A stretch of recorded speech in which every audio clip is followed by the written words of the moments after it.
Hey, it's Alan and Magellan coming here before the actual episode with an update. So, first of all, hi Magellan. Hello, good evening. Hey, what's up? Not much. We have some news, folks. So in the episode that you're about to hear, we briefly discussed the Screen Actors Guild and Writers Guild of America being on strike and how it actually has been affecting our discussions and how we talk about modern television and whether or not we want to continue doing what we do as a television, book club, fun, goofy podcast. That being said, within the days since we recorded it, the SAG-AFTRA Guild released a guide on their website specifically for podcasters that has been causing some ripples in the community and discussion of what constitutes strike breaking and what is solidarity with the unions. Gonna jump out here right out the gate and say that Magellan and I wholeheartedly support both SAG-AFTRA and the WGA striking, and all unions deserve equal treatment and fair treatment, and what they're being offered right now is frankly garbage, and they deserve, basic rights as creators like we all do. And so that being said, we read the guidelines, we've talked a lot in our community, and we want to break down sort of how we're going to tackle this, how we're thinking about tackling it, and we want to make sure that this is a dialogue between us and the listener, which is why we put it at the top of this episode, because you're already listening to the episode. So, referring to the SAG-AFTRA guidelines for podcasters, which I can link in the show notes, they say that no promotion of struck work, past, present, or future, is allowed within, people attempting to express solidarity or people who are SAG-AFTRA members. So if you're in a union right now, if you're in the SAG union, you can't do any of those things. They also say that rewatch and companion podcasts are considered promotion of struck work. So that includes podcasts that we talk about a lot, that we've referenced a lot. Those big name TV rewatch podcasts, all gone. They're going to be on hiatus for the foreseeable future. From what I've seen online, Magellan, it seems like this strike is probably going to last through the year, unless a bargaining agreement happens. So, yeah. Honestly, it's long enough that's why we're doing this, is we actually have to consider what our show looks like and not just say like, well, this is a couple weeks, we can just take a few weeks off or something. It's like, right. We need to think about this. So there's some concrete things that we for sure are going to be doing until the strike is over. In fact, our next episode was scheduled to be a Should You Watch episode. Should You Watch is going to be on hiatus until the strike is over, because that is directly promoting present work or upcoming work. We're also going to be putting Trek Chats on hiatus, because Trek Chats is promotion of past work.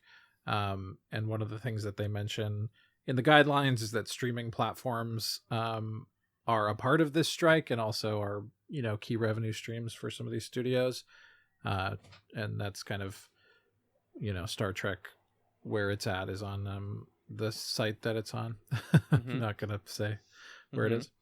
And then we're also going to be putting our Patreon series, pilot chats and commentary chats, on hiatus until the strike is over. We could maybe navigate it to specifically pilot or commentary things that are not struck work, but for now what we're saying is we're just not going to do those particular series on the Patreon, because they cover movies and TV shows. Yes. And all that being said, they are saying don't promote things that are actively, being released now on streaming platforms, past, present, or future, and things like Trek Chats. And honestly, a lot of stuff that we talk about on Couch Madness is, in a way, promotion for reboots, promotion for future series. Like, talking about TNG is technically promoting Strange New Worlds, which would feel uncomfortable for us because that is struck work 100%. And the actors on TNG were also in a unit at the time. So it just feels right to kind of put all those shows on pause, which I know is going to bum a lot of people out. But we believe that this is more important than continuing our, current train of coverage with all of those things. Right. Yeah. I think the gray area for us right now, that we welcome feedback and thoughts on from the community and folks who listen to the podcast, is we know for sure, okay, Couch Madness, if we make it to the end of the bracket and the strike is still going on, we wouldn't start a rewatch or companion podcast of the winner until the strike is over, because that is explicitly not cool by the SAG guidelines. Couch Madness as a season idea feels a little bit different. It's not strictly a companion piece to any particular show. It's not strictly a rewatch podcast where we're encouraging people to watch every episode. So, I don't know. That could be us kind of like charitably reading the guidelines. That could be us making a fair assessment of whether Couch Madness is promotional or not. So we welcome folks' thoughts on that. To, you tell us if you think that season 16 itself as it exists now should also be put on hiatus until the end of the strike. And if we were to do that, we would keep the podcast going. We would just, talk about something else. Regardless, since we're not doing our Should You Watch next week that we were scheduled to do, next week on the feed, we're going to do like a stream where we play some games, and we'll put the video on YouTube and the audio on the podcast feed. So next week will be something different while we kind of have this conversation and figure out where Couch Madness falls within the scope of these guidelines. Yeah, and it's an open dialogue, right? We always have tried to frame Chatz as a TV show book club podcast with the listeners participating and engaging with the work as well. And so your opinion matters to us more than, what our community is saying and what Twitter is saying. Obviously, the unions and the strikers matter as well. But like, if you guys are okay with this, we have a very small community here at Chatz, and you can make your voice heard very vocally. So I just want to underline that you guys can say whatever you want about this. If you're annoyed with how we're doing this, or if you love how we're doing it, holler at us. You know where to find us. Magellan mentioned all the big stuff. That stream will be on twitch.tv/chatspod, and again, won't be covering any sort of like TV or film. If you're curious about the Patreon stuff and you are a current patron, the next thing that'll show up in your feed, I believe, is going to be a Chatz Nights, Magellan, correct? Yeah, that's right. And we're going to be hanging out and talking, and at the top of it, we'll tell you what won the poll, because we have people voting a poll, and we want to let you know that will get covered when the strike is over. I think the last thing worth mentioning... Sorry, any corrections there?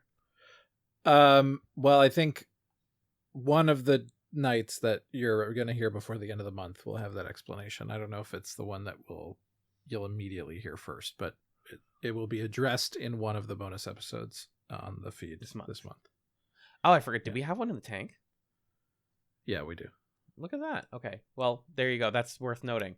And I think the last couple of big things, the Chatsum segment at the end of this episode will be recorded. We're going to record it right after this, just because we actually chat some struck work, and we're going to make sure that any Couch Madness episodes we do in the future, we don't do that, because Chatsums are literally exactly promotion or recommendations. And I think in general, like, even if we do continue Couch Madness, it's important that we're not going to talk about what stream platforms we watch them on. We're not going to recommend that you watch them or not watch them. We're just rating them against each other using our classic comedic semi-series formula and moving right along and discussing them as normal. So if and how, depending on how Couch Madness continues, that's what it'll look like. So I think that's what we have for now. Let us know what you feel, what you think, and enjoy this previously recorded discussion of Xena Warrior Princess versus Veronica Mars.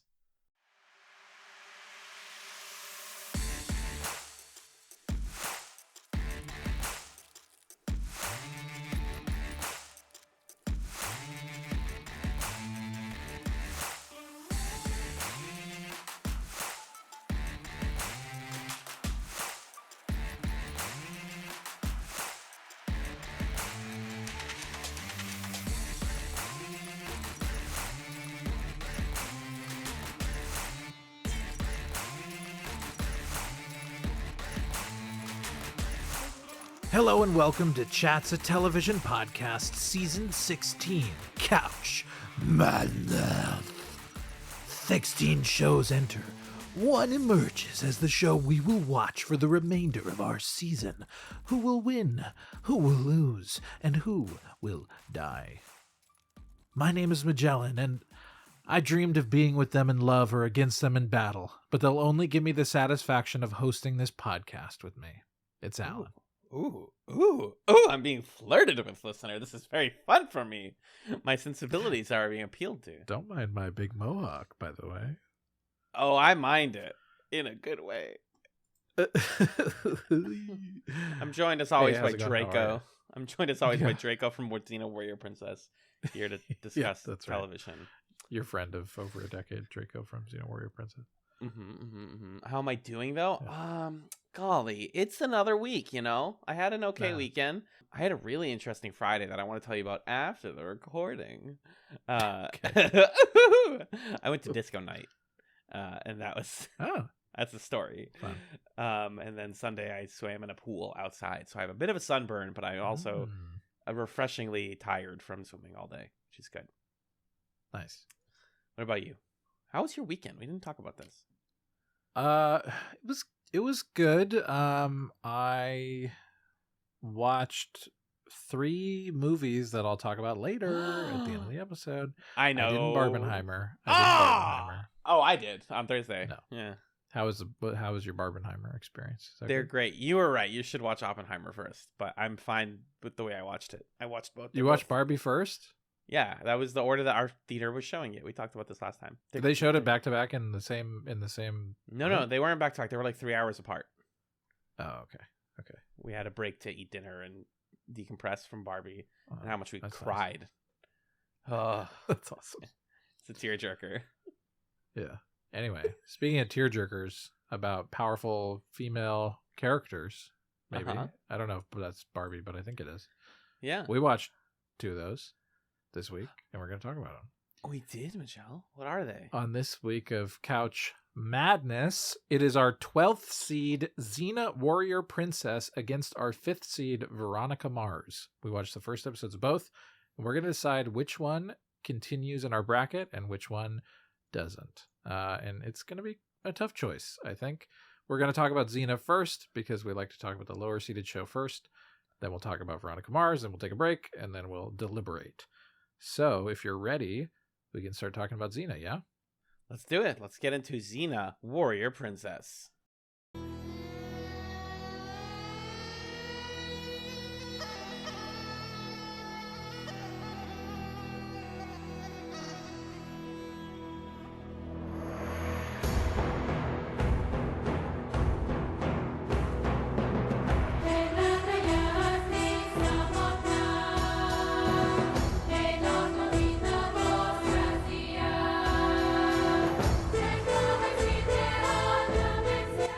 So we watched Season 1, Episode 1, Sins of the Past, written by R.J. Stewart and Rob Tappert.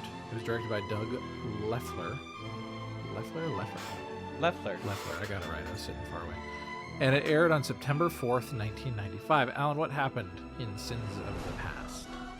In this episode, Xena, from the Hercules series of Kevin Sorbo, formerly a ruthless warlord, appears on the scene to prove that she has changed her ways. While fighting to protect the innocent, she rescues a young aspiring bard, Gabrielle, who becomes her traveling companion and probably girlfriend. So what'd you think? What did you know about the show? What's your deal? So I watched these episodes in reverse order, first of all, which maybe colored how I thought about them, because I was so starving for TV, and I was like, oh, finally TV, and then I watched Veronica Mars. But then last night, I was like, it's Sunday night, I'm winding down, I got about an hour, let's put on Xena, and it transported me to a different time and place, right? I never watched the Hercules series. I was aware of it existing for a long time. You know, there were commercials for it. It was very popular for a couple of years there. And Xena is, you know, a seminal piece of like feminist television text and queer text for a lot of young folks, or for a lot of Gen Xers, I guess, at this point. Foundational to their understanding of what a woman could look like and act like in a television show. Which I think is awesome, and I've always been aware of that. I've never actually sat down and watched these shows, though. But they brought back really fond memories of getting up on weekdays before school to watch Power Rangers, and just watching a bunch of people in cheap costumes beat the shit out of each other. And it is such a... I don't want to get right out here with my takes, but it's such a warm show. What a warm somebody thought about this. It's a bit of a mess. It's got its problems for sure, but it has a spirit that I really respect. What about you? So I didn't really have much experience watching this or the Hercules show, similar to you. All the only exposure I really had to Xena, other than kind of knowing that it's a show about a warrior princess, is one, it being mentioned on Dark Angel. Yep. It still goes. Which we piloted a couple of months ago at this point. And my understanding also is that Xena is the show that kicked off in some ways this like mid to late 90s, early 2000s wave of the female protagonist driven shows. Our Chatz season 0 that doesn't exist being about Buffy the Vampire Slayer, which took cues from Xena.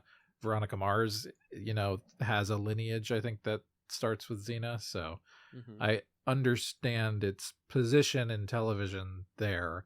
But the only other major exposure I've had to it was the Simpsons episode where Lucy Lawless guest stars. Whoa. And there's this whole running gag where they're like trying to ask Lucy Lawless to do like super heroic things. And she's like, I'm not Xena. Like, I told you, I'm just a person. I can't do those things. And then at the end of the episode, she like grabs Bart and Lisa and flies off with them. Wow. Thanks for saving us. No problem. Now let's get you kids home. Wait a minute. Xena can't fly. I told you, I'm not Xena. I'm Lucy Lawless. Oh. Stretch dude and cover girl. It's this great cameo where Lucy Lawless has superpowers for some reason. So that's all to say that I haven't seen Xena before, but I texted you that it improved my mood. I was like happy after I watched it. And I'm very excited to talk about it. What did it for you? I'm curious. What improved your mood about the Xena pilot? It's funny that you mentioned Power Rangers. Did you see that in my notes, or did you separately? Okay. Yeah, it felt like it was giving me vibes of Power Rangers and Farscape and Greek mythology simultaneously, and also some like sketch comedy vibes. A little bit of maybe we're playing D&D right now. Like just a lot of different things that I like. And it felt like it resonated with those sorts of things. Every character's wearing their heart on their sleeves and telling you exactly what they think and feel at any given moment. Everything's funny, but nothing is aware of how funny it is. Yeah. It's just like campy, but sincere, goofy action, but really well thought out action sequences that are like very clearly described in the visual language of the show. It was fun, and it wasn't afraid to be fun. And it made me miss, I don't know, when TV shows looked worse and they didn't have as much money. There's a charm to this that I really enjoyed. So yeah, I was a big fan of it. We had a question from the Discord about that, about like shows that today that feel the same way that Xena did. I can just read that. That's kind of maybe gives us somewhere to start pointing ourselves. So this is from friend of the pod, Ryan, who says, Xena is A-grade junk TV, and that's a good thing. But I'm curious what shows currently airing do you like in the same way? The ones that are just fluffy fun and don't need to be held up as the greatest series of the year. Which is a good question, because, and I was just talking about this like late into the night last night with someone. I'm very opposed to this repeated take from like independent TV and especially film critics who say, well, everything today is boring because they don't make them like they used to. And every time they watch an old movie, they say, wow, they don't make them like this anymore. And obviously we've been guilty of that on here and especially on commentary chats. But I think it's worth examining like A, the merits of what is coming out today, which is why I like this question. And B, the fact that like this didn't, I'm sure they knew this was corny and dumb at the time, but I don't think that they thought it looked bad. I think it was, like you were said in your notes, like this is probably like one of the best looking fantasy shows at the time. Right. You know, we talk about Game of Thrones when in the 2010s and how that affected culture and how what a fantasy show looks like, but that's an exponentially higher budget and more advanced cameras and stuff. And so I think that Xena, like, what matches this campy, like, it doesn't have to be that good today, is for me, like, reality TV. I mean, you guys watched NCIS a little bit, right? You've been poking at that show. Not reality TV, but shows that are just, like, on forever and are just kind of okay, but are, like, Sure, like comforting in some way. procedural shows, you're saying. Yes. The bummer and the Yeah. thing that, like, Xena has over a lot of shows today is that it's a fantasy show. And you don't get a lot of, Yeah. like, procedural junk fantasy shows today. Right. Yeah, I think that is the big difference, is if there were a Xena today, it would be shot with a much nicer camera and it would have a more prestigious cast, and it either wouldn't be as funny or it would be like, haha, look at the way my outfit looks, or yeah, you're telling me, like, it would be that kind of funny. Which the show is not, because this show, a lot of the humor comes from, like, characters being clever or, like, making fun of other characters in a very in-world way. Yeah, I think, to your question and point, my girlfriend really likes NCIS. I think that is a good example of, like, junk TV that's on today that's enjoyable. I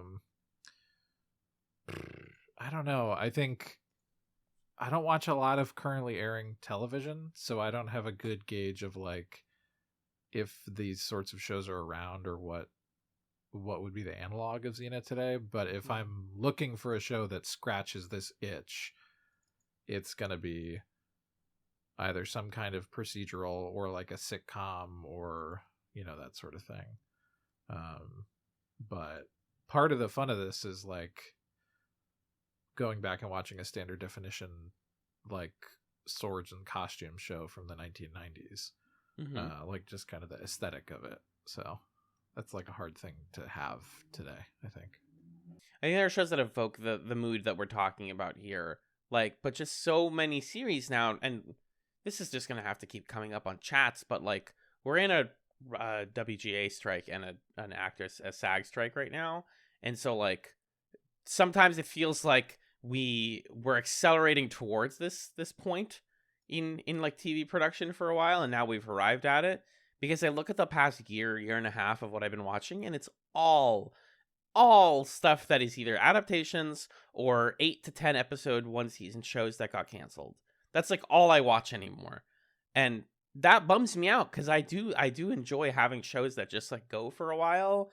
And that was the biggest thing that was appealing to me, both about when we watched SG1 and in watching Xena, was, like, I don't have to go, like, oh, I hope they finish this storyline, because they get to do it. Right. Shows just go. And, like, shows still go today. I just am myself not watching a lot of network TV. I find that stuff is, like, difficult to access. But, like, when we watch Star Trek, that's my, like, I'm going to sit down and just put this on show. Even though it's for content, I still watch it and enjoy it because it's just a show that keeps going. Yeah, I mean, are there, like, speculative fiction shows that are long running anymore? It's, like, so depressing to think about, but I don't think there are. I can't think of an example. Like, there's Star Trek, the Star Treks, the modern ones. Yeah. There's anthology shows like, I don't know, American Horror Story, or what's it called? Scary Future, Black Mirror. But I can't think of a show that, like, is of the quality of a Xena or a Stargate that would ever run for that long these days. Like, what show looks or moves like Xena and gets 6 seasons today? I don't think doesn't that exists anymore. And that's sad, right? Oh, yeah. Like, right. It's kind of nice that I Think You Should Leave is filling this spot, for example, of, like, a sitcom that just happens every other year and it's like, oh, this is nice, but because we live in streaming TV hell, it comes out on Netflix and I watch it in an afternoon and then I don't think about it for 2 years. So, like, there just isn't this anymore. And I know I just said I'm tired of saying they don't make them like this anymore, but they literally don't. I would love to be told I'm wrong about that. Me too. But I'm just not aware of anything that fits that bill. I think we're at the tip of a lot of shows that wanted to be like that. Like The Diplomat was a Netflix show that just started recently. and that was a Kerry Russell show that seemed like it could go for a while. It seemed really good. Like, there are shows that are like in the middle of runs that seem like they're gonna maybe go for a bit. I don't know how long that 90s show is gonna last. Probably not too long, but like, I don't want that to be the show that is this, right? Yeah, sure, right. And it stinks, man. Like, I love the little month, 2 months where like Mandalorian is coming out and I get to watch new Star Wars every week, and then it's just done, and then we don't get anything for like 4 freaking months, and now it's all shut down. That is an example though of a speculative fiction show that's been on for a while. Yes, but that's because it's Star Wars. So yeah, it's an adaptation. And like, to be fair, also, so that we don't just talk about how sad television is right now, Western television, to be clear, right. Xena is a spin-off of a popular syndicated television show.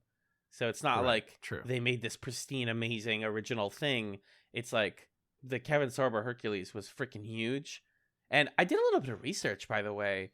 Xena overtook Hercules in ratings really fast. Yeah, that's my understanding, yeah. Every season that Xena and Hercules were on simultaneously, Xena outperformed it, and then it outlasted it, which is just wild. And I think getting back into Xena here, it's the performance of Lucy Lawless and Renee O'Connor as Gabrielle. I think just at their core, they, like you said earlier, they really know how goofy the show that they're in is. Lucy Lawless is doing her famous like ululating thing, and there's an earnestness to her quest. I think this is the thing that I like the most about this pilot and about the premise of Xena. I did not know this, but you remember last week you were surprised, like, oh, Xena was a villain in Hercules. This whole show is about a villain on a quest for redemption. We get this like such an interesting and charming scene at the beginning when she rides her horse by a young child who's in like a destroyed village, and she's like, what happened? And he's like, oh, the demon warrior Princess Xena came in here and destroyed everybody. And she's like, oh, that sucks. And he's like, do you have any food? She's like, well, nobody has any food. And she feels so bad that she gives him her last piece of bread. And I was like, oh man, that's the show? Like that, it's just, like Lou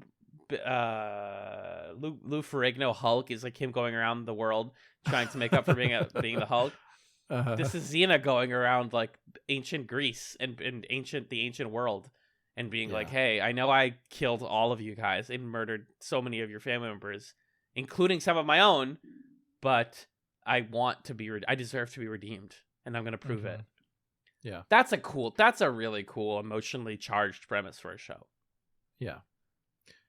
Does it still work for you, even though you don't have the context of how villainous Xena was, or you haven't seen her be villainous in that way? It does. I think because people talk enough about what she did, and she was like a season 3 villain, and from what I understand, they never even fleshed her out much on Hercules. She was supposed to be killed in like a couple episodes, and then the fans were like, no, keep our New Zealand queen Lucy Lawless on the show. So she came back a few times, and they gave her own series. Like, I think that even if you just tell me, hey, Alan, here's a new TV show. Okay, what's it about? Well, there's an evil warrior princess who wants to atone for the sins that she committed across the world. So she travels on horseback to make up for things. I don't need to know what she did. I'm good. Yeah. That's a great, that single sentence is great to me. Because I love redeemed villains, and I do believe in this type of like earnest attempt at redemption, especially through the lens of like 90s cheesy television.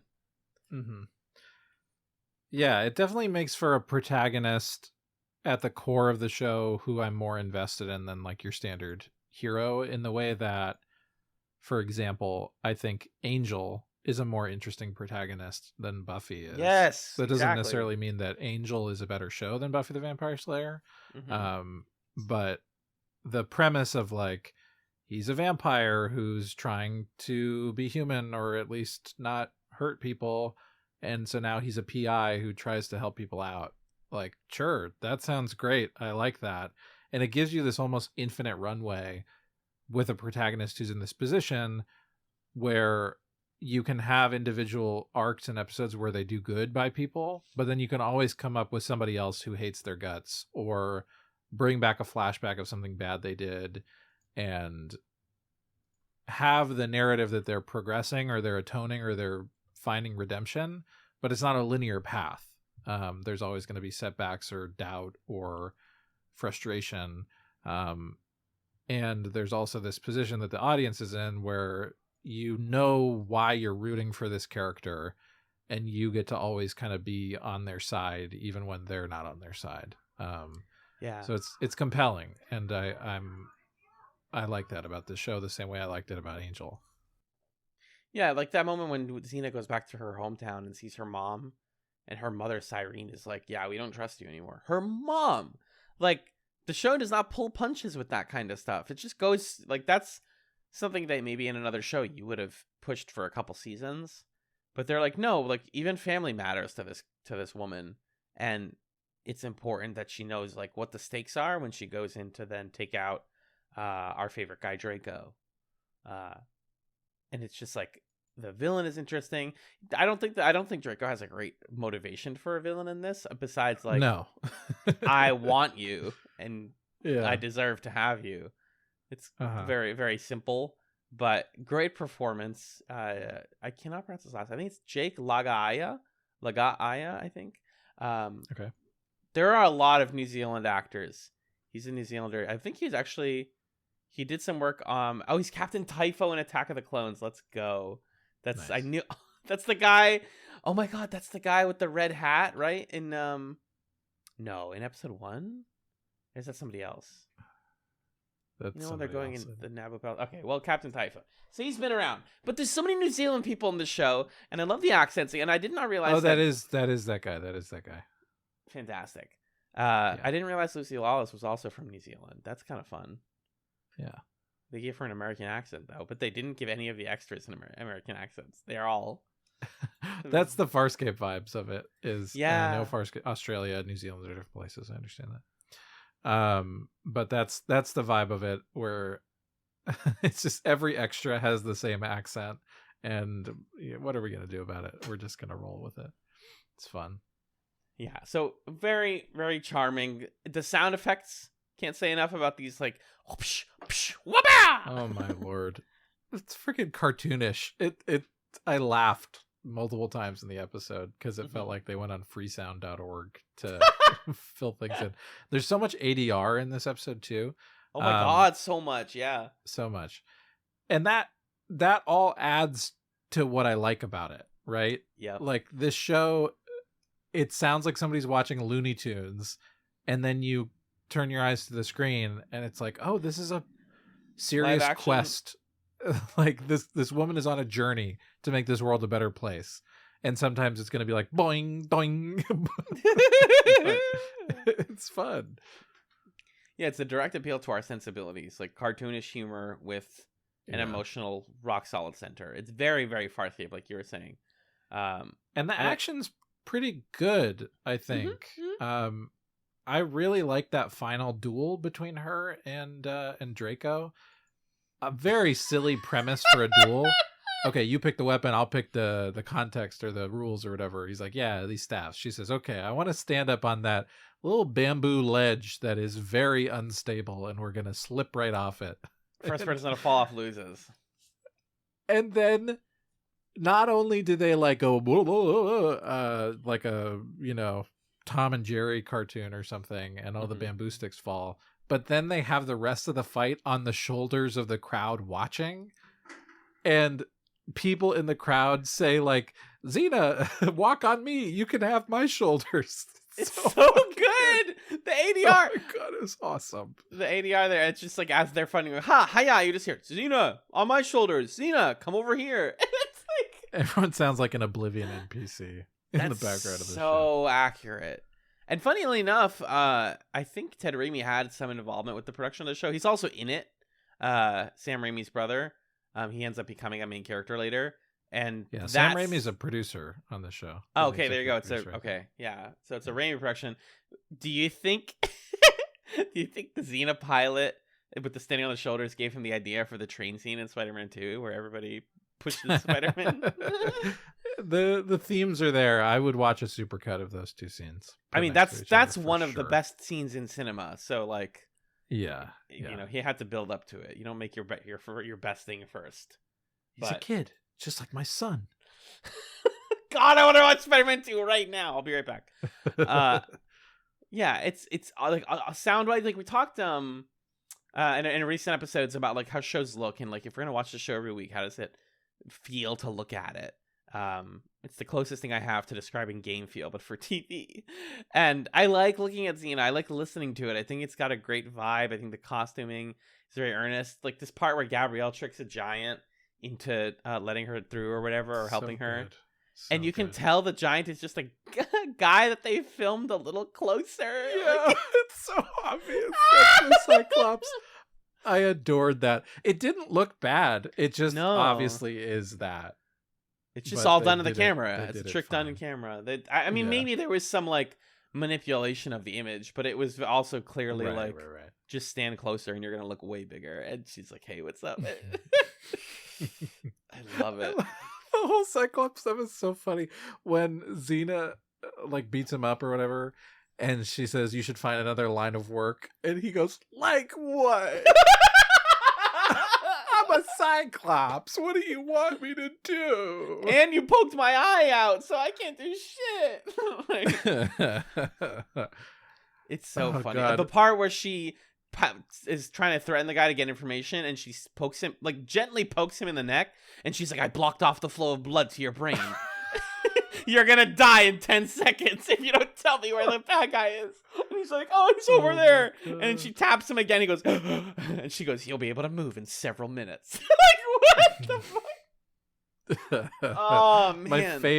My favorite funny exchange though was when Gabrielle is lying down on the road, and then the old man comes along the path, Yeah. and she's like, "I was praying to Hermes that somebody would come on this path," and he's like, "Bro, this is the road. Somebody was bound to come this way. at some This is the point." road to the town. What do you mean? And then she's like, "Oh, my dad is really rich. Like he sells horses in town." He's like, "Oh, is it so and so?" And she's like, "Yeah, totally." And he's like, "You dingus.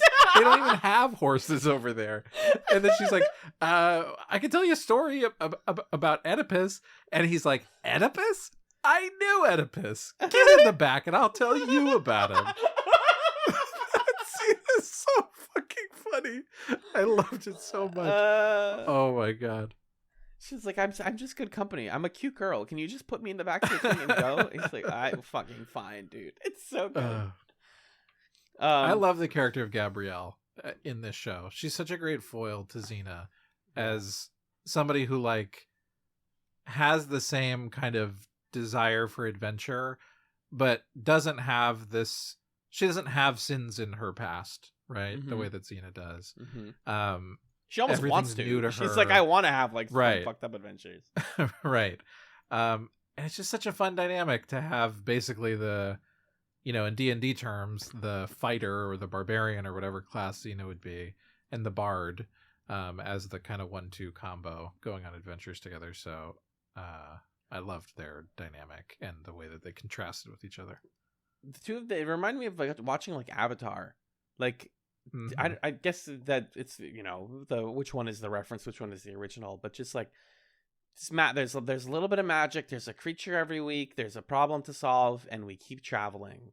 And I have not sat down and watched a show like that in so long, and I can see these two going on some really fun adventures together and meeting a bunch of people from Greek mythology. Definitely. Um, And also the opening titles promising things like, "Hey, it's freaking Poseidon made of water coming out of the sea. You want to see some of that?" You want to see the You wanna worst see CG that? you've ever seen? We got way more of that in the tank. There are Yeah. like 12 fucking gods. We could do them all. Yeah, and then we're gonna, and every like Australian or New Zealander actor is gonna be in this. Carl Urban plays multiple characters across Hercules and Xena. This is Okay, early enough good- in his good to career that know. he played both Cupid and I'm not kidding, Cupid and Julius Caesar. Wow. Yeah, in Wow. Xena / in between Xena and Hercules. Wow. So- Okay. Yeah, it's gonna be lit if we choose to stick with this show. Its sensibilities, its heart is in the right place. At its core, the character, I like her a lot. I like Xena. I think she's sick. I want to be like her, and I understand why everybody had a crush on her in the 90s. what else is there to say about Xena Warrior Princess? It's great. Did you talk about the substance in this show? You had a note to yourself to do that. Yeah, so like by the end, this is the one thing. This is the caveat. Okay. And this is more in the meta conversation, so maybe we save a lot of this for part 2. But I just think this is fun. How many weeks am I going to take just fun? Because this show is never, to my understanding, going to do like big multi-season storylines or like series villains and stuff like that. It's only villain of the week, and I think that's fun. I don't think we have that many of those anymore. It's funny. I think like in older pilot chats, especially, we'd be like, there isn't enough serialized storytelling. We're not going to have fun with this. And it's like, that's kind of what I want now. Yeah. But I'm just wondering how good of the content that would make. Right. Just a concern I have in my head. I don't know if you thought about that at all too, but like. Totally. I mean, I think it's a classic Chatz discussion where it's a show that's like from the time we like that 95 to 05 decade. That's the sweet spot. And it's like wacky and cool looking and got a great cast and it's 6 seasons long. I guess we're not going to watch it. It's like one of those kind of things. Because if Xena was like 2 seasons long, I think we would probably stop what we're doing right now and just watch it now. And Couch Madness is over. Sorry. But I think it's worth talking about in the second half. Yeah. And that's gonna tie into the Veronica Mars discussion as well, because like, do we want to be 2 male presenting people talking about a show that was like empowering for women and is like a female empowerment show? Probably. I mean, I'd be okay with it, but we'd have to talk about it. But first, let's head over to Neptune, the town of the quiet town of Neptune, where no middle class exists, as we discuss the series premiere of Veronica Mars. A long time ago, we used to be friends, but I haven't thought of you lately at all. Come on now, sugar, bring it on, yeah. So let me live. We used to be friends. A long time ago, we used to be friends. Okay, we have done this before, guys. We've been around the block. Literally the month after we did Quantum Leap on our Patreon show Pilot Chats, April 19th, 2020, Pilot Chats episode 19. What a time that was. It's wild. At the end of that episode, I say, like, I hope everyone's doing okay out there. I know things are bad right now. And I'm like, We recorded that in between Animal Crossing sessions or something. Yeah, I listened to that Pilot Chats again yesterday. Yeah. And we talk about watching The Prisoner. We're in the middle of our Prisoner discussion. I'm like, no, in one way take me back, but in one way never don't take me back. This is Veronica Mars season 1 episode 1 pilot. It was written by Rob Thomas. It was directed by Mark Pisnarski. It aired September 22nd, 2004. And Magellan, can you give me the quick summary of the Veronica Mars pilot, please? In this episode, during the day, Veronica negotiates high school like any average teenage girl. At night, she helps her father's struggling new private investigator business. That's like kind of the show's premise. And then in this episode, she's like doing a case and also telling us about who she is. Yeah, basically. We learn about her situation, her friend Lily, who was killed mysteriously. Her father, who's a private investigator, tried to solve that murder and accused the wrong person. And everybody in this town who's rich knows each other, so they like besmirched his reputation. And Veronica Mars also was the victim of a horrible sexual assault after this event.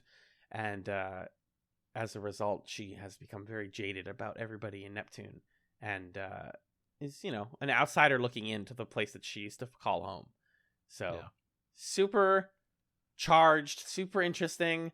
I want to cover ground that we didn't cover in that Pilot Chats episode, even though I know that was 3 years ago and not everybody's listened to it. What did you think coming back to Veronica Mars today, or this week, rather? Yeah, I think I was watching the episode more closely, and so I noticed some little elements, moments, character things, details that I really appreciated. And I think I saw in this show a show that's like really trying to craft something. And I also think I enjoyed it a little bit less than the first time I watched it. Why I is think that? the like it was really two things. I think one of them was the like Neptune, California, a town without a middle class. It doesn't really feel like that doesn't land with me because Veronica Mars like lives by the beach, you know? Like it's like a little too TV-ified and polished Mm-hmm. to really feel that kind of like class struggle thing in this show. And then I think the other thing broadly, and then the more serious components of the show kind of like took me by surprise. Like when they show Lily Kane's body, I was like, oh god, I forgot how gory this was. Almost like they're trying to do a Laura Palmer sort of a thing. Yeah. And it's like, this doesn't feel right for the kind of like tone and timbre of the show that you're making. And then Veronica's backstory, it also felt like that was presented. I think I said in the pilot chats that I felt like that was handled well, and I don't know that I agree with that anymore. Or I just feel a lot more conflicted about it. So I don't know. I think the tonal clash was like a little harder for me to square this time. And I think I was just wishing, like, if we're going to do a Laura Palmer thing, I'd rather watch Twin Peaks. If we're going to do a SoCal class conflict thing, I'd rather watch The OC. If we're going to watch a tongue-in-cheek, fun PI story, I'd rather watch Psych. You know what I mean? It is definitely a jack of all trades, master of none kind of show. 100%. 100%. And it's weird that like this show has a really intense fandom, had its revivals, you know, its Kickstarter revival, its Hulu 4th season, and just kind of ended. And in researching like what was the arc of the show, what did people like and dislike, weirdly, instead of leaning into the mystery and solving that stuff, it's way more character focused than a lot of the things it's inspired by. Which I think I'm curious how that ends up playing out. That's almost why I was curious at the end of this, like, oh, I kind of want to watch more, just because like if this show wants to be about the romance and like who's Veronica gonna get with and all that stuff, and then the cases are more case of the week, then like that's a different show than I feel like I'm being sold in this pilot. You know what I mean? Right. But that's what people talk Yeah, and about when they're like watching season 4 and like, I hope Veronica and blank get together. I'm like, that's what you guys are caring about? Like, weird. Yeah, that's weird because that's like not at all what the pilot is, like you're saying. This is a show that I think, you know, it's rare that I would want to do this or say this, but Veronica Mars feels like a show that would benefit from somebody saying like, watch the first episode where it becomes what it is, kind of a thing. Yeah. Because either this is what Veronica Mars is, and to be clear, I watched this pilot and I was like, yeah, I would watch this show. This is a show that I would like. If I had watched this on Hulu 10 years ago or whatever, I would have been with the people who were saying, yeah, bring it back. Like, we need a movie. We need more seasons or whatever. Yeah. Veronica Mars is firmly 100% a show that I would like to watch and that I liked watching this time around.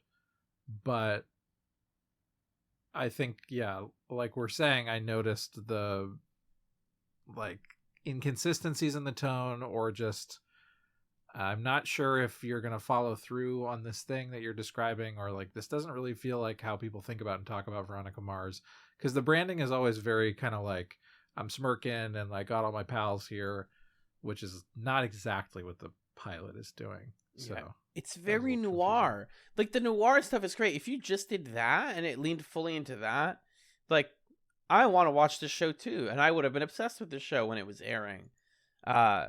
But to dip into it a little bit and be like, oh well, she used to date Duncan, and now she has this kind of like love-hate thing with Logan, and there's this cop, and it's like no, like don't. Right. it's the problem with like 2000s, and this is like one of the issues with these shows about women that star women, is a lot of times male writers feel the need, like there is a biological or some sort of essential need to pair them with someone. And I genuinely don't think season 1, at least, of Veronica Mars, she should not be dating anyone right now. Like, right. Yeah, I have no interest in seeing that.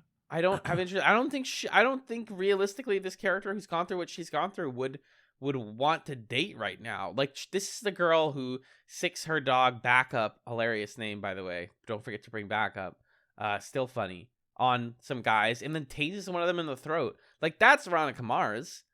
And I don't want to say like I read about this show and I decided not to watch it because of what Google said. Like, I'm still willing to give it a shot. And like there are scenes in this episode that really sell me, like with that fantastic great character establishment moment when the bullies are like threatening her, and one of them's like, "You want to see my dick?" And she's like, "Yeah, pull it out in front of everyone."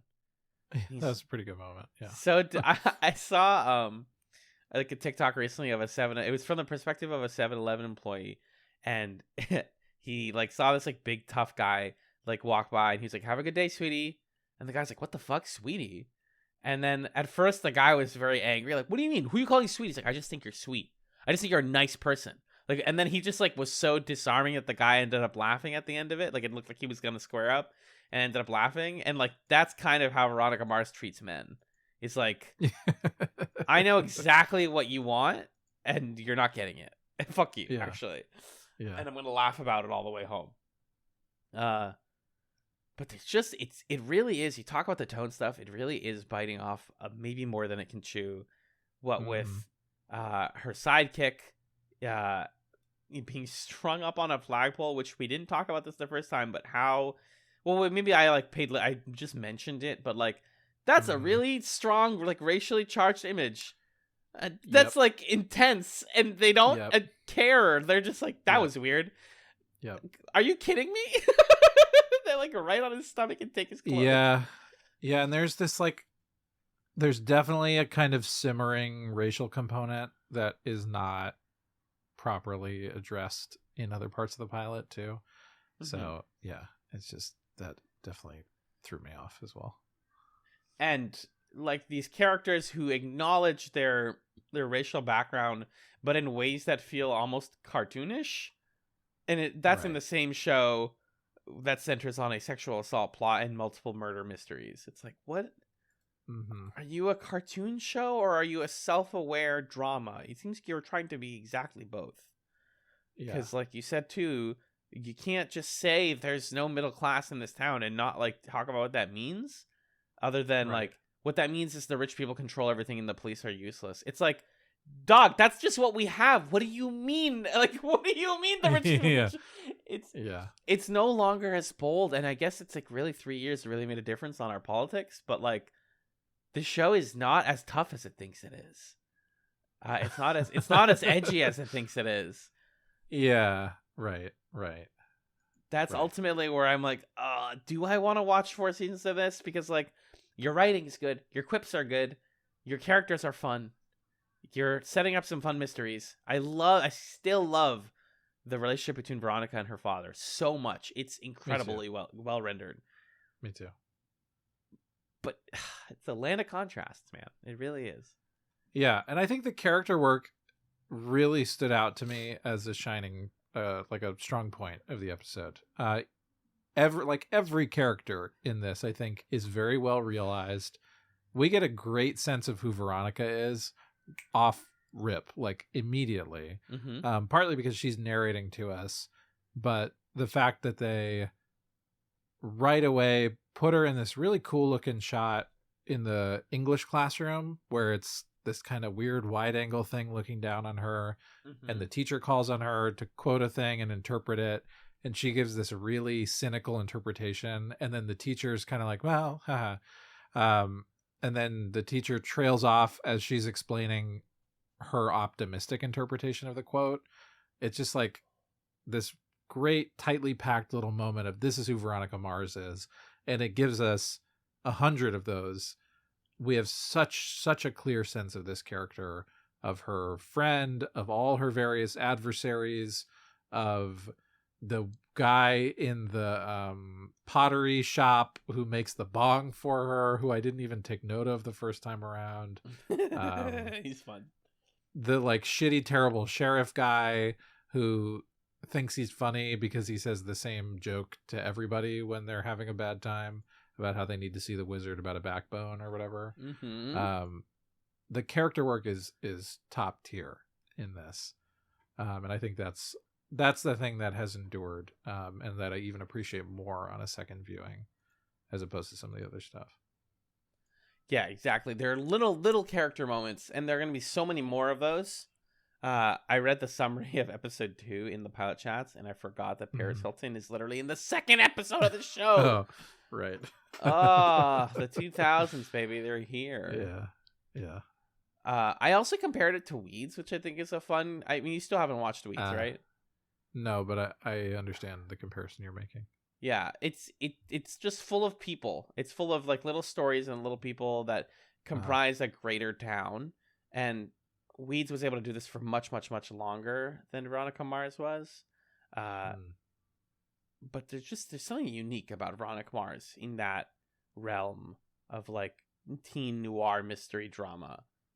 And I can't get over that. Like I came out of this and I was like, there's nothing like this. Not saying again they don't make them like this anymore, but there's literally nothing like this. There wasn't when it came out, and there isn't now. Yes, It is pulling from 100 different things that do what it's doing better, but it harmonizes like aesthetics. Like we talk about the color palette, how bright and blown out the show. This is a colorful noir. Evokes like Michael Mann or something in certain parts. How bright it is. Yeah. You're like, oh my god, I'm looking at like the full spectrum of color, and then just in her room. Right.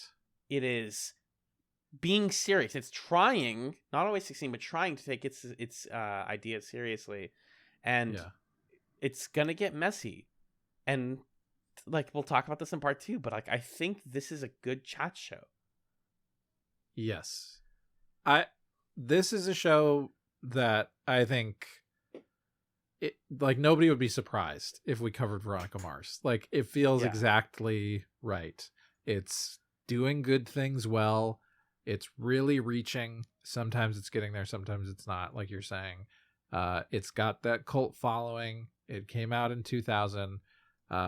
It's like the closest show to Buffy that we're going to watch without going back and watching Buffy again. So like makes total sense as a Chatz show. And I think where I'm at with it is that confliction between like what you're describing. There are a lot of things like Veronica Mars, but there is not one single thing that is Veronica Mars except Veronica Mars. And that's what makes it so hard to come down on like, do I want to see more of this right now or not? Or what's the decision that we're going to make? Before we make that decision, are there any other stray notes you have about Veronica Mars? Yeah, I have a couple. Let's see here. Just want to plug again the visual creativity of the show. I like that wide angle shot that I described right after she goes and sits at the lunch table, and we do kind of a what's the thing where you like speed up things that are happening like behind Veronica Mars. Like everybody's kind of walking fast behind her. That's sure. But I've like a time lapse or whatever that's called. Yeah. So they do one of those that looks cool, and then all of you were describing the colors in the show. All of the flashbacks are like really strongly color graded. So there's some flashbacks that are just like blue. The whole screen is just blue, or this flashback is green. And I like that choice. It's a lot more stylish and cool and kind of its time to do that, as opposed to doing like a sepia tone or a black and white or something like that. So I appreciate the visual boldness that Veronica Mars takes on when it does those sorts of things. What else? I loved the lawyer character. I didn't really clock him the first time, but the way that he brings Veronica the case and talks to her like, oh, if your dad has time, wink, wink, knowing that she does half the work at the PI office.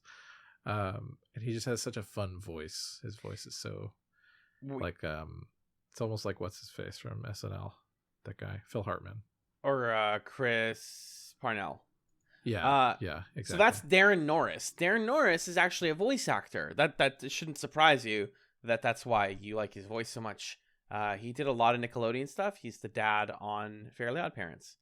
That's the main thing. That I believe he's also the janitor in Ned's Declassified. He's been he's everywhere, and he's in another what's it called? What's the guy who created the show's name? Not Roman Mars. Roman Mars. I can't make the same joke twice. Invisible. Yeah, I made that Rob same Thomas. joke. He's also in A Party Down. Party Down. Okay. Yeah, Cool. Darren Norris. Also, I really like his voice. He's like kind of part of my childhood, so I felt nice. It was nice to see him in live action. Be like, oh my god, there he is. Yes, very charming. I have a quick one. We were talking about like this, how the show like knows it's serious. How do we feel about the line? Do you want to know how I lost my virginity? So do I. Yeah, it's exactly. it's such a line written by a writer, but it's also kind of good. Yeah. I don't know. I didn't like it. It's definitely in the voice of this like hard-boiled noir character that Veronica Mars is. Yes. So I like it from the perspective of Veronica as a character is telling us her story, and she's choosing to present it in that way. But as a viewer, it definitely was a moment of like, oh, what are we talking about now? Like, I think Amanda and I were making dinner when I was watching this, and I think she went like, oof, or something like that. Yeah. It's one of those kind of things. That's a valid complaint. I think it just, I've been reading a lot more books lately, and I'm like, that's such a book line. And it's such a like, we need to now segue clunkily to tell you about the sexual assault. Like the other example of clunky writing is when in that scene that you like so much in the classroom, when the teacher is like asking her the question about the poem, she's like, Veronica Mars, and then she gets up and it's like, our hero has arrived. Like it's you know what I mean? Like it's such a, the character who's getting up and responding is the one who's named Veronica Mars. Now you know who our protagonist is. Right. Script writing 101. A lot of talk about streaming video. We talked about that on the pilot chats, but still fascinating to me that we're talking about the technology of streaming video before YouTube exists. As like a core plot point also. Yeah. That was fascinating. I couldn't get enough of that. Corny, the pottery guy, is great. He has a great line when she's showing him the design for the bong, and he's like, oh, this is so great. I'll even throw in the glazing gratis. Great. Love you, Corny. Yeah, so lots of fun little character things and side things that I noticed this time around. I just want to tell them, because I talked about Corny in the pilot chats as well, and I love his voice. But I think I found a Tumblr post that says, it said, they did a thing where they put the black bars with the text in front of your face, and it says, I think Corny's the murderer. It's just awesome. My last note was that Veronica, her dad comes home and it's like, we can watch a movie tonight. I got the South Park movie. It's your favorite. Veronica Mars' favorite movie, canonically, is South Park Bigger, Longer, Uncut. Veronica Mars is a South Park fan. That's such a dad is raising me movie to be your favorite. Like, he showed that movie to you way before you should have watched it, and you loved it. Defined your sense of humor. Yeah. It's edgy. That was like extremely relatable to me. I like that a lot. Yeah. I don't know what TV Veronica Mars would be into these days as like an adult in the 2020s. Probably, I think you should leave. Oh yeah, very likely. But yeah, now I think we've talked about both in completion, in their pilots at least. Let's take a quick break to listen to some music, to deliberate, and we will be back to make our final decision of who will move on to the next round. Be right back.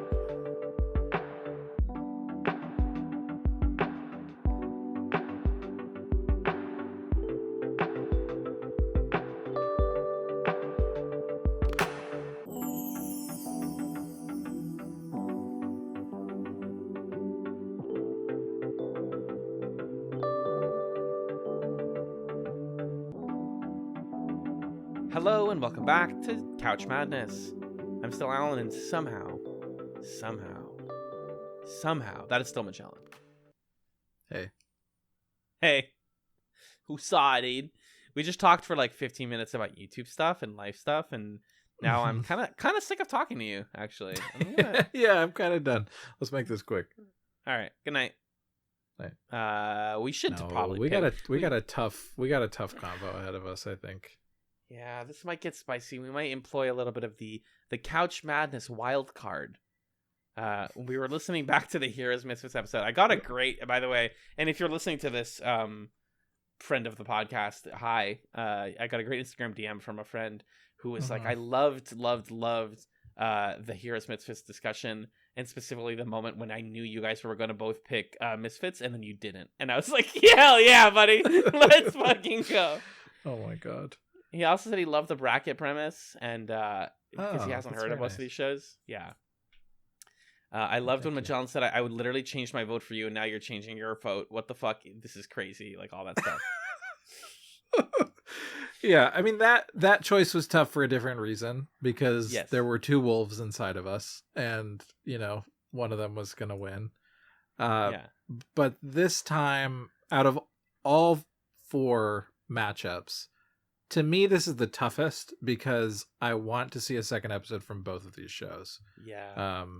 I think in every other pairing, like, Alias is not beating Stargate. I would like to see Alias episode 2, but I don't need to. Heroes and Misfits, I had a strong opinion about that matchup. And then Korra and Quantum Leap, I knew that Quantum Leap was better for us, and just maybe better, I don't know. And I didn't need to see more Korra, but I felt sad that I felt that way. But here it's like, I would do another week of Veronica Mars versus Xena. So it's like hard that one of them has to go home. When you wrote in your notes, like, you know, Veronica Mars is going to have a hard time keeping up with Xena, had you not watched Veronica Mars yet? I watched Xena first, and so I wrote that in the Xena notes. Yeah, before I watched Veronica Mars. Yeah. So yeah, I felt the same way in reverse, where I was like, really? And I remember I recorded, you know, in my nightly diary, and at night I was like, yeah, I got Couch Madness tomorrow, and Magellan's going to have a really hard time convincing me not to pick Veronica Mars. And as soon as I watched Xena, and like in our discussion of it, I was like, uh-oh. Damn it, we got another tough decision on our hands. Yeah.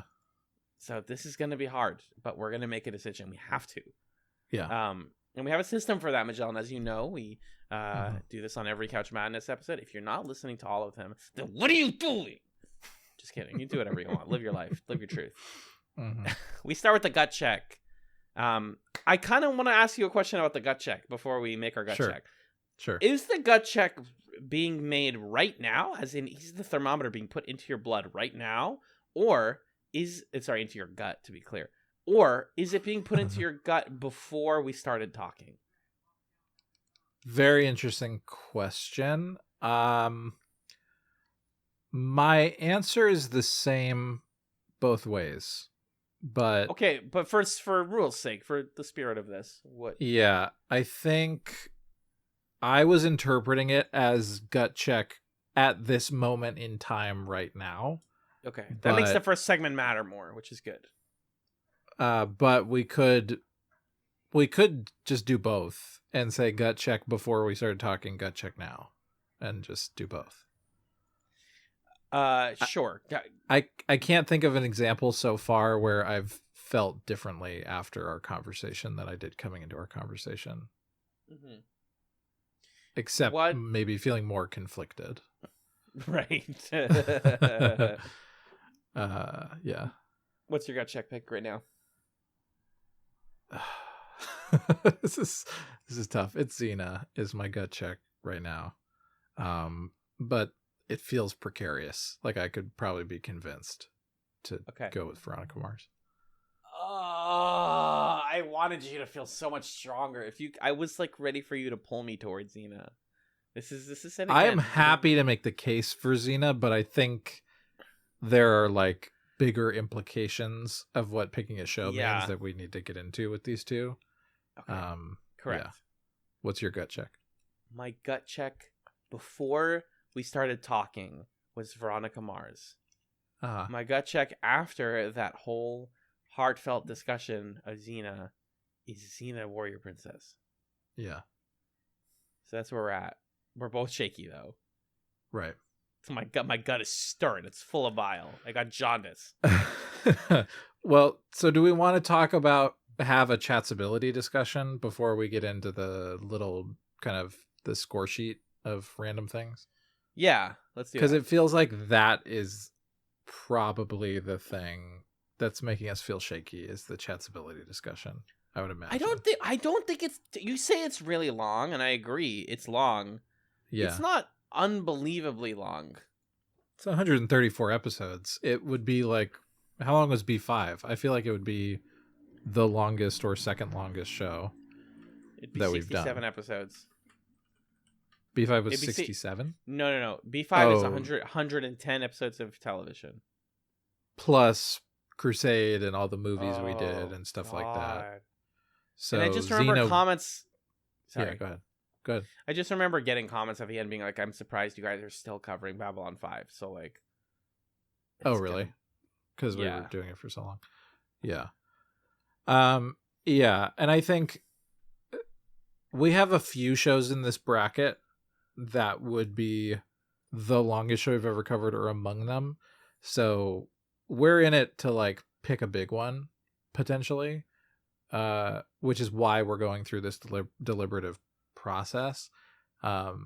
So at a certain point, it might make the most sense to pick the show we want to watch more of and trust the process that it will result in a show that we're happy to watch for a long time. But you said this in the first half, and I agree with it. Xena was a fucking blast to watch the pilot. Will it be a blast to watch it for a year? I don't know. Or is Xena's fate more suited to a Trek Chat style format where we shotgun a bunch of it and talk about it in like chunks or chapters or something like that? Mhm. And I don't know because I haven't seen Xena. Except for this I haven't seen episode. Xena. Yeah. I haven't seen the Xena, but my shakiness comes from Veronica Mars is just like, without a doubt, a chatsable show in my mind. There isn't a Yeah. doubt that we could do it and we could apply our format to it and do our thing. And Xena is like, I don't know if it would sustain us for that long. I know for certain it would be perfect in a Trek Chat style setup. Yeah, so that's kind of the chatsability side of this argument, I think. I think though that the thing to remember about TNG that is like why we really decided to do Trek Chats is, yes, it's very episodic, but there are like themes and ideas and concepts that build throughout TNG, and that's just not something we're gonna get in the same way in Z. I mean, maybe I'm like looking now at a. Do you know that for sure though?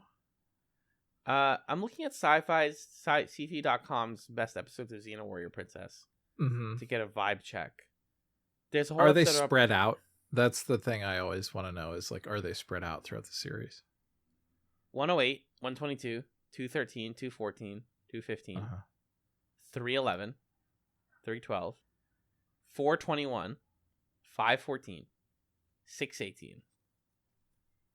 Okay. I was looking earlier today, like seasons of Xena ranked to try to get a sense for like, does it just drop off or something? And the consensus I got was like 4 is the best, which is usually a good sign. And I didn't click on any spoiler tags, but there was a spoiler tag that was like, I love how they set up blank. So it seemed like maybe there's some season arc type stuff that happens in some of the seasons or in some stretches of the show. But it's definitely not like very intensely serialized. We had the same conversation with Stargate, though, and Stargate was able to blow past its competition despite being an incredibly long show. Well, I think this also comes down to what's really interesting to me about this matchup is that the matchup actually matters a lot, I feel like, because when it was Stargate versus Alias, and both of them were like pretty long shows, which one, and pretty different genres, like which one would you rather watch? And different setups too. It's like a big ensemble versus a protagonist driven thing. There was enough different about them, and different about our enjoyment of the two. But like, I don't know, because I'm thinking about for the next round, whatever wins this goes up against Quantum Leap. And to me, there was kind of this rock, paper, scissors thing happening in my brain where it's like, well, what's tough is Xena beats Veronica Mars. Veronica Mars beats Quantum Leap. Quantum Leap beats Xena. How does that work? Which one is the best? So I don't know. The matchup like plays a bigger role than I was expecting going into this. Interesting. And You're coming at it from the meta perspective of like what's going to go against the next round. yeah, and also like, you know, Stargate versus Xena is one conversation. Stargate versus Veronica Mars is another conversation. Like, it isn't a clear cut and dry that there is a number 1 show for us and a number 2 and a number 3 through number 16. It's more like there are these particularities and nuances about these different matchups. Like, I would rather watch Xena than Quantum Leap, but I might rather watch Korra than Xena. I don't know. That got knocked out.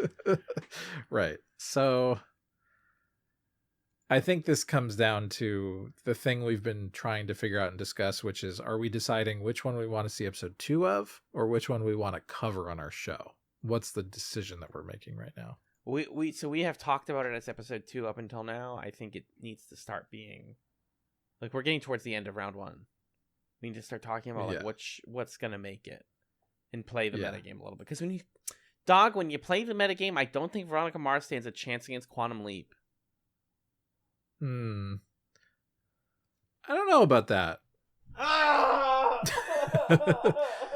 Because I think what Veronica Mars has over Xena is what it has over Quantum Leap, which is that Veronica Mars is a serialized show that has like a wider range of characters. It has a clear thing that it's driving towards.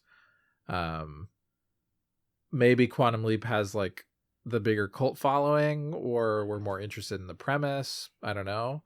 But I do think there's a chance that it beats Quantum Leap potentially. That Veronica Mars does? Yeah, I think both of these could, depending on the strength of the next episodes. Mm-hmm. So, yeah. God, what a good point. Can we answer a couple more listener questions to maybe chew on Yeah, this? sure. Yeah.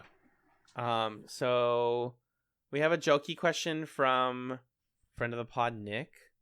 Who would win in a battle of wits, Xena or Veronica Mars? That's tough. I really enjoyed that both of these episodes showcased that wit is like a key weapon of Xena's and Veronica's. But also Xena has like other weapons, like weapons. So I don't know. I think it's probably Veronica, just because we see her do so much more of that scheming.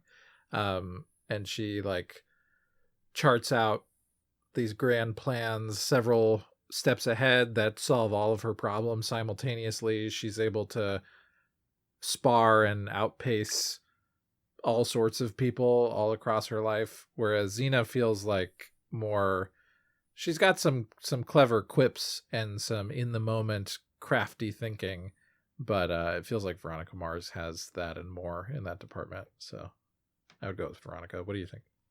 Veronica has the internet. Done. Yeah, streaming video. Yeah. Yeah, and it is streaming. Damn. It do be streaming like water. That's true. Last That's question, true. and I think this will give us an answer. Okay. Maybe. Probably not. Okay. This is from May Louise. My question is this. With the Barbie movie recently released, I've seen some criticisms of it that its brand of feminism feels left in the past, that the message feels akin to something a reminiscent feminist ideology. So like an old-fashioned feminist ideology, or how do you feel then that Veronica Mars and Xena the Warrior Princess relate to feminism today? I've heard both of these shows championed as girl power shows, so I was curious if y'all had thoughts on this.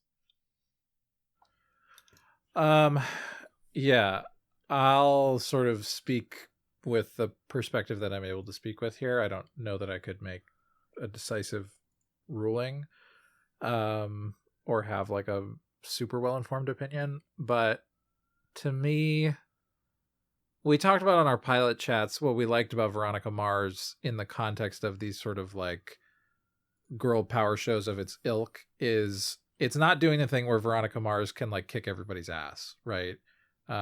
It's not doing the Buffy or the Dark Angel thing of, yeah, I'm short and thin and hot and I can beat everybody up and isn't that cool? So it's not like the worst example of that particular brand of girl power feminism, I suppose you could call it.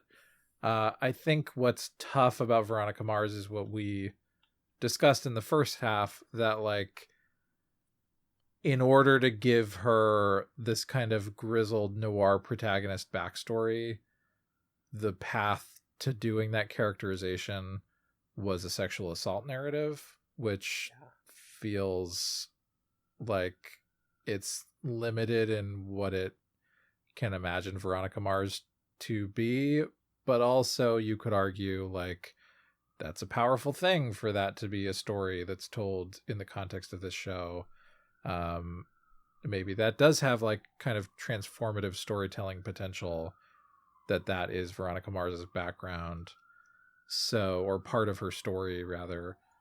So I don't know, that's the part where like the jury's out for me. But she doesn't feel like a Mary Sue, like I just have powers because. She feels like a pretty well realized character. And then Xena, like Xena's kind of gay, so that feels cool to me. And that's like the extent of my interpretation of that. But weirdly to me, Xena felt a little more timeless than Veronica Mars in that regard. I don't know. How did you feel about that? It's exactly what I've just now been thinking about, and I do agree. It's more timeless. It's more influential for sure. I think that the show, the more I read about it, I'm like, oh, what I'm seeing from people is that they're saying if you like campy kung fu flicks, for example, this is a great show.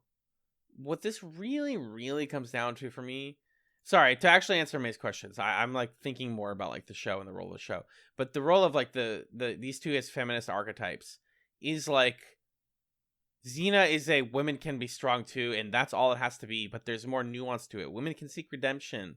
Women can be sexually confident without being made into like, Princess Leia slaves, that kind of thing. Veronica Mars is also like women can be anything. It just comes at it from a more cynical perspective and a more like male writer perspective of you get there through trauma. Right. Like Xena's like power comes from her desire for redemption. Nobody's telling her she has to do that. She chooses to do that. And Veronica is not coming. She's not coming at this from redemption. She just is bitter and angry, rightfully, and wants to navigate the world that way. And part of the show is probably going to be about like cracking that egg a little bit and seeing like, well, why? Yeah. What is this quest for revenge going to get you? What is solving this murder going to get you? Right. So I think that they're actually, it's easy to say that these are like simple or like straightforward perspectives on feminism, but every movement comes from a multitude of angles. Yeah. Well, and I think both of them, the kind of critique you could levy against them is that both of them are like, look, it's a female character in this traditionally male archetype, right? Like, look, Xena is this adventuring warrior character who's an amazing fighter. Look, Veronica Mars is this like grizzled neo-noir PI character. Both of them are also more than that, but I could imagine that could be the thing that people say is like a little bit dated about the way that these shows approach feminism as a theme. Yeah. Xena sparks more joy. It Is does. also getting back into the conversation relating to the role of women in these shows, and also which one we're ultimately going to pick. I was, like you said, your day was improved. My evening was improved by watching Xena. Whereas Veronica Mars is like, okay, I'm gonna have to go in. Yeah, and it brought like me down a little bit, to be honest. Yeah, like the way women are treated in society is terrible and depressing, and I wouldn't blame Veronica Mars for being the way that she is. And I've heard really mixed things about where that show goes. Other than being mostly villain of the week, I haven't heard that Xena has a garbage season. Right. It seems consistent. So I'm starting to form an answer in my head, is what I'm saying. Okay. Let's do the scoreboard real quick, and then let's put our votes in the envelope. Sure. All right. So first, let's talk about the moments, the memes, schemes, screams, and themes. So which show is more memeable? Oh, Xena, I think absolutely. it's Xena. I think we laughed so hard at the Xena memes. Yeah. And I that's was, not even like, the memes. That's just the show Crying, is funny. laughing. Yeah. Mm-hmm. Schemes, moments of intrigue and plot movement. Probably Veronica Mars. Yeah. Okay. Screams, moments of excitement and surprise. Tough. Excitement, surprise. I think Xena's more exciting. Yeah, I think so. The fights. I think the fights were pretty good. Yeah. And then the themes, which had more moments addressing what the show is about. Which one had more thematic meat to chew on? Oh, that's very tough. I feel like Veronica Mars was clearer about the themes that it was trying to investigate.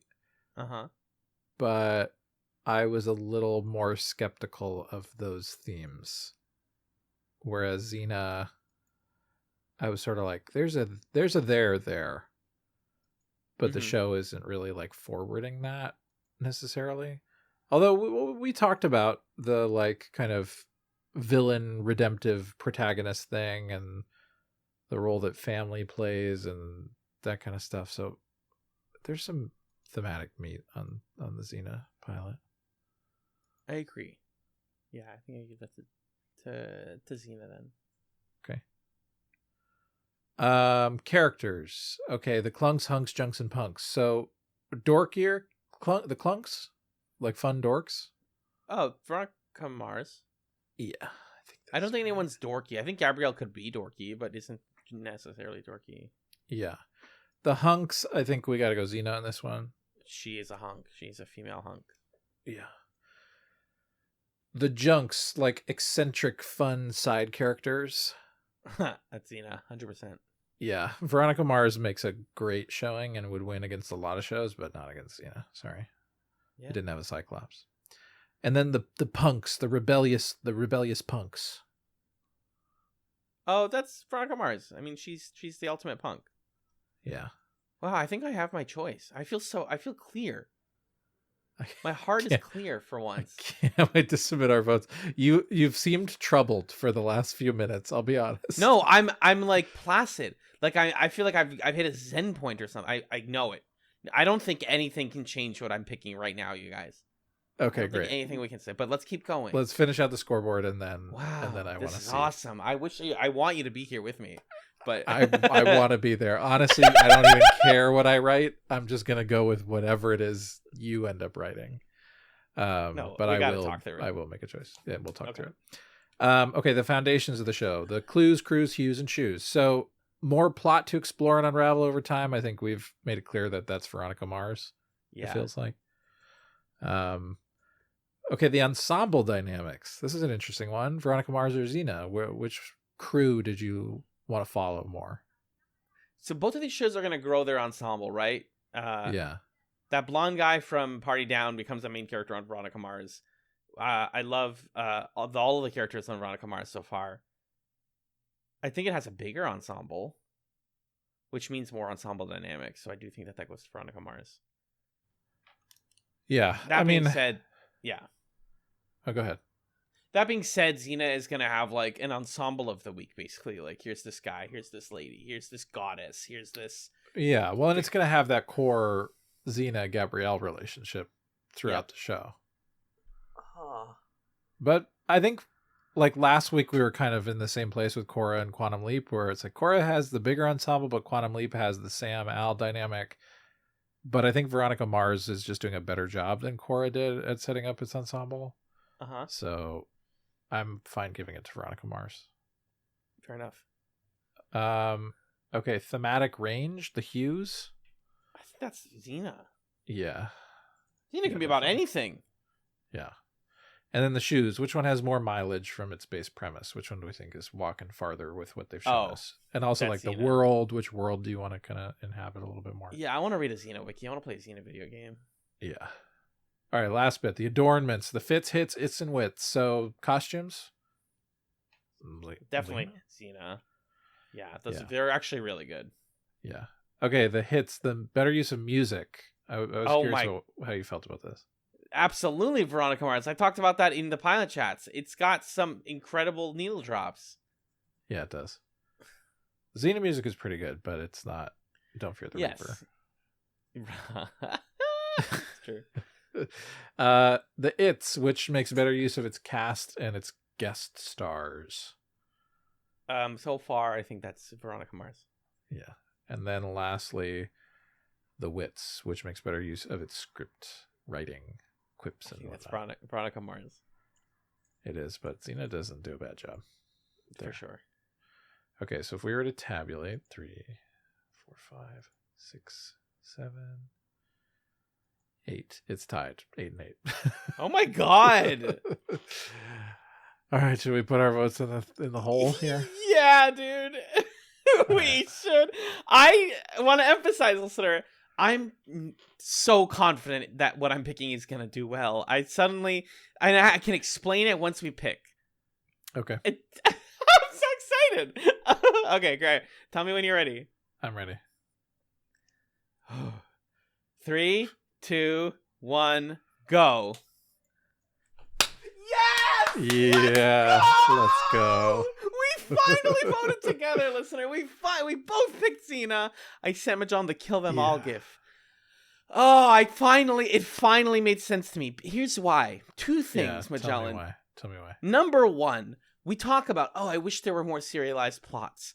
But, as I said, when we watched TNG, we learned that the show is overall serialized. And you made a great point in this app. What voice am I putting on right now? Who am I? Keep it up. Go. We learned in watching TNG that like these types of themes and bigger ideas and recurring concepts just come up naturally when you write a show. Right. The thought that we might find that naturally through Xena without having been spoiled through like decades of people talking about it is really exciting to me. Like, maybe there are ideas. Like, it's like very villain of the week, and like, hey, it's Monday, or we know it's Monday night. We're talking about 2 dumb episodes of Xena. All right, done. Move on to the next one. We do that for like a year and a half, and then every once in a while, we're like, oh my god, that episode where she went to the present is so fucking weird and good, and they built to cool things, and that's great. Not every show has to be serialized. This is what happens, dog, is every show is like, can I get 4 seasons? And then the streaming network is like, no, screw you. And Xena said, no. What if we had a dumb goddess character for 1 episode who looked ridiculous and then gets killed in 5 minutes? You're like, that's great. In and out, baby. And here's my other thing, and this is actually big for me. Yeah. Think about Xena like a video game or like a D&D campaign, you know? If it's in like the swords and sandals aesthetic for its entirety, you're like, am I going to get tired of swords and sandals? From the Wikipedia page, Xena encounters settings reminiscent of like every era of history. There's like a Chinese mythology part. There is a like Irish history part. There's Greek mythology. There's Roman mythology. Julius Caesar's in the show. Like, we're going everywhere, dude. It's just fantasy world. Wow. That's awesome. That is awesome. I agree with you. And I think I want to watch more Xena. Hell yeah. I'm sweating. It's a big upset in the bracket. really the is. 12th It seed beating really the 5th seed. Yeah, I think where I'm at with it is Veronica Mars has always come at me in life as like, you should watch this. And if we were to cover it, I don't know. I feel like it'd be like, okay, yeah, let's do it. Let's fulfill our role as the cult TV podcast that likes shows from this period of time and likes shows like this.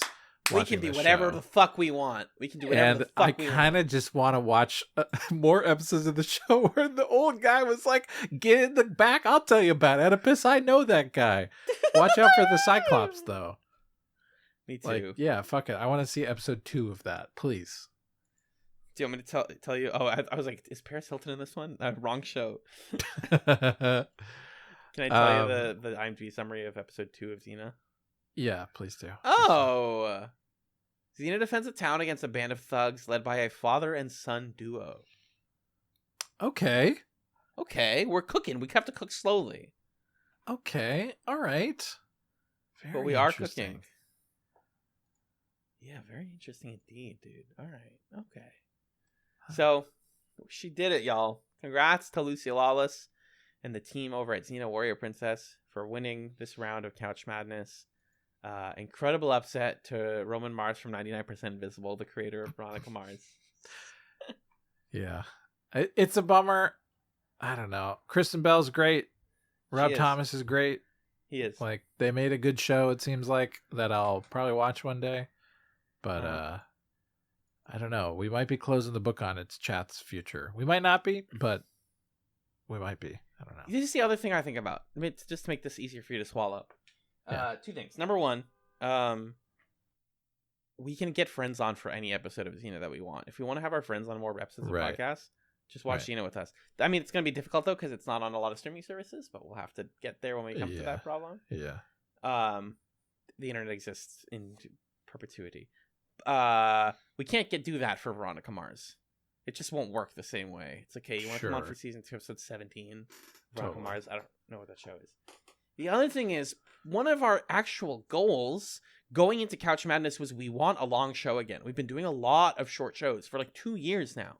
Yeah. We've been doing like what's wrong with another show that's 100 episodes? I know it's a lot, but it's like when I tell people to read One Piece. Like, it's 1,000 chapters, but it's 1,000 good chapters. Mm-hmm. You know? So I just think about it like that. And if listeners are pissed, oh, it's going to go so long, I don't even like Xena. Or if you're like, I freaking am so excited to finally have an excuse to watch Xena, make your voice heard, you know? And we'll see where it finds itself in round 2 against the current GOAT Quantum Leap. Good luck. Yeah. John, do you want to... Any thoughts, comments, concerns before we take it to the close here? No, I feel good about this. I felt so good after watching Xena. It was such a nice feeling to watch a dumb, great show. And I'm so happy that we're going to watch a second episode of it. And it going against Quantum Leap is going to be a delightful week in our lives. It's so delightful. Also, Bloodbath. Yeah, that's going to be rough. That's going to be a hard conversation. But I might cry. Yeah, but a fun week of television for sure. Indeed. All right, so next week on the Chatz feed, you're not going to be hearing a regular episode of Chatz. You're going to be hearing a stream archive because we were going to do a Should You Watch, and Should You Watch is on hiatus due to the strikes. So check out twitch.tv/chatspod. You'll get notifications when we go live. We'll be playing some video games and hanging out and having a grand old time. And check your Chatz feed. You'll get the audio of that stream here next Sunday if all goes according to plan. So look forward to that. And then from there, we'll talk about what happens with Couch Madness in the future, because we're in unprecedented times, as they said in the COVID era. Remember that term? Toy. Yeah, I think that means that we can take it to the plugs now, Michelle, if you're cool with that. Okay. I was reading some article that was talking about how the strike may cause a boom in celebrity hosted podcasts akin to COVID. And I was like, oh my gosh. Oh no. Yeesh. I was just listening to a podcast from 2020 that had recurring ads for the fucking Parks and Rec podcast. And I was like, I don't want these anymore. We wanted these so badly, and I'm glad they existed, but I'm done. I'm done with the Fig Doctors. They only get the pass because I'm so far in and I like the show, but neither here nor there. Different discussion, different time. Yeah. You said plugs, yeah? Yeah. So plug your own podcast. What do you do? What do you make? I do another podcast with my friend Justin where we talk about video games related to the Super Smash Brothers franchise called Super Smash Echoes. Check it out. It's a fun time. You can also read some of my writing on Substack. That is notthatmagellan.substack.com. So check it out there. Alan, what about you? I think about Smash Echoes so much it feels like a memory. Is Smash Echoes going to be coming back in the foreseeable future? Because I really miss it. Yeah, we got a couple episodes in the tank right now, so they'll be coming soon. I want to climb in that tank and slurp them all up and leave nothing for the listener. They're all mine. We got the Ice Climbers and Journey episode in the tank, and then we got our Fire Emblem Awakening episode in the tank as well. Okay, great. So, I'm on a couple pods. Most of them are found on ScaleLineMedia.com. That includes the Creature Corner, my long-running Pokemon/Monster Hunter podcast. The Garnet Wager, which just released a 2 hours and 20 minutes long episode that is mostly lore with a little bit of reality game show discussion. So if you're not already infested in the Garnet Wager lore, there's been better times to start. We're kind of in it right now. If you don't know, that's a show that my friends Six and Nick and I do where we watch Korean game shows, and there is like at least 3 layers of meta narrative happening. So check that out if that sounds cool to you. And also, if you want something more normal than every other month, you can hear me on Talking Marketing, which is on amaboston.org. It's a marketing interview podcast I do as part of my volunteer work with the AMA for my future career in marketing. So, we mentioned the writers and actors strikes. In the show notes, I'm going to link the Entertainment Fund, which is one of many fundraisers that you can support to help give like food and money and a little bit of assistance to the people who are striking, because I mean, if you've read any of the things that these CEOs are saying, they are literally talking about starving them out, and that is straight up ghoulish. So support the strikers however you can. If you want to get in contact with us here at Chatz, though, we have an email address. It's chatspod@gmail.com. We are at Chatspod on Twitter. We are chatspod.bsky.social on Blue Sky. And we are Chatz Television Podcast on YouTube, where you can hear all episodes of Couch Madness and other things. If you like our podcast and you want to support us, a couple ways you can do that. Apple Podcasts, give us a rating. Spotify Podcasts, give us a rating or 2. We love that. And if you have the financial means and you've already supported the Entertainment Fund, then consider donating to patreon.com/chatspod. You can get all sorts of bonus content, some of which does cover Struck work. I'm just letting you know, but we recorded it before any of this came out, so take that, lawyers who don't care about us. $1, $3, or $5 a month gets you a cornucopia of fun bonus content over there. All sorts of different tiers. We just got a new patron today, actually, which I don't know if you saw. We did. I did see that. I'm thrilled. I love to see it. I'm tickled. I'm tickled pink. And if you back at $5 or more, you get a thank you at the end of every main feed episode. So thank you to Arthur, Emrys, Jen, Justin, Kat, Lee, Marcus, May Louise, Michael, and I was asked to say this in a specific way, Magellan's mom, Nick and Pat of the Brothers at Infinite War, 6, and Stefan. I think they're both your mom. and I've met your mom, which is wild, right? Like I don't know. These Canadians are apparently your mom now, but that's neither here nor there. But adding a comma changes a lot of things. Chatspod.com, main place. Let's eat grandma. If you like our podcast art and you've already eaten grandma, then follow @CamilleStrader on social media. And we do a Chatz and something where we recommend things that are not television or film. So, Magellan, what is or are your Chatsums for this week?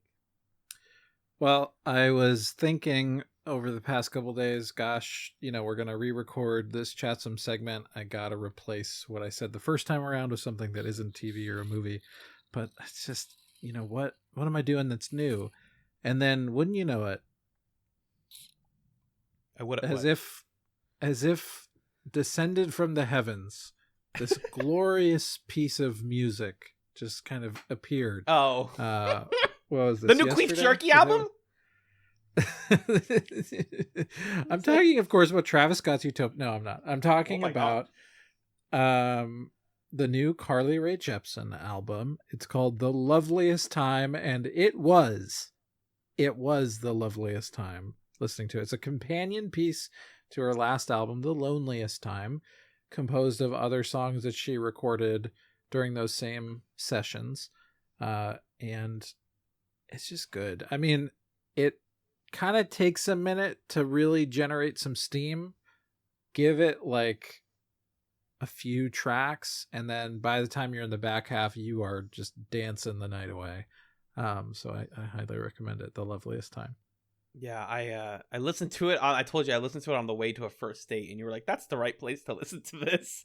And I'd say right after Airplanes wraps up and you get into Shy Boy, like before the halfway point of the album, you're just in Banger City, and it's really wonderful. It makes me want to go clubbing. It makes me want to go to a disco party again. It makes you want to fall in love a little bit too. Yeah, it really does. It really does. So my favorite track on there is what's Shadow is what it's called. Shadow's really good. I left the album on shuffle, and Shadow kept coming up, and I was like, I'm not gonna skip this. Yeah. What about you? What's your chatsum?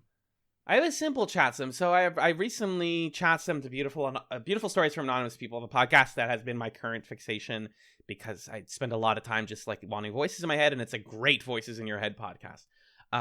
Very heartfelt and funny as hell. And Chris Gethard is a wonderful podcast host who I do wish to emulate someday and meet, hopefully. And it's gotten me talking to strangers more, y'all. Like I've found an interest in I have a good friend of mine who, whenever we go out, she's always like, you should compliment one stranger every time you go out, because people like getting compliments. I say this as I do with all my chatsums, like, do it within your means. If that's uncomfortable or scary to you, maybe try it. But if it's like actively makes you feel unwell thinking about talking to a stranger, depending on where you live and when you do it, don't worry about it. This is an optional one, but it makes me happy. It makes me feel connected to the rest of the world. So this is in some ways a rechatsum, in some ways more specifically about engaging with your community, whether or not they are strangers they are worth talking to, if you can. So that is our chatsums for this week. Magellan, I want to say thank you for being the Gabrielle to my Xena, because there's some sort of romance going on there, but we haven't figured it out yet. Give us a couple seasons. Yeah, it'll work itself out, I think. Yeah. And thank you guys very much for listening to Couch Madness. Peace.